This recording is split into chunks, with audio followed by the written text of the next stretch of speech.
In this video, we are going to understand working with date and time using pandas.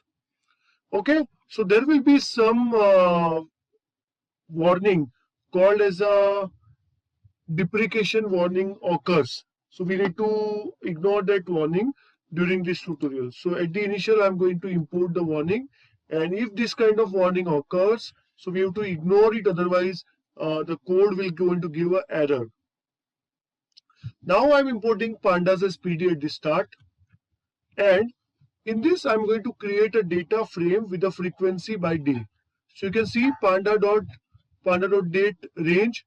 It is starting from 8/6/2001 and the period is 6 months.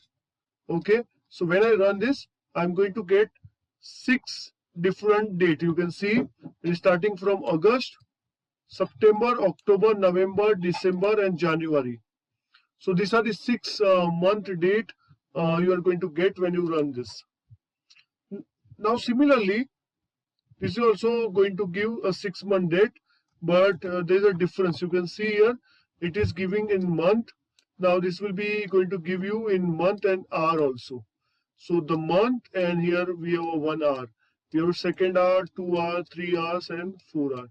So this will give you in term of hour if you write frequency in term of hour. Okay. Now next we are going to create a date and time with data frame. Okay, so we are going to again take the same day, and the period is 6 and the frequency is H. So when I run this, I'm going to get the same result which I'm getting over here in term of data frame. Now it is beautiful in a loop term. This was quite difficult to look and understand, but this is in a better format when you use a data format. Okay. Now I'm going to create a feature of year, month, date, and hour using the function, and you can see here the same thing which I was creating over here. It has got more detail. Like year is separated, month is separated, day is separated, and the hour is separated. Now this look very cool when you create a data frame using Panda this way. Great. So in the last part, we are going to understand. We are going to print the date from start to end, and the date of start is 6 and end is 10.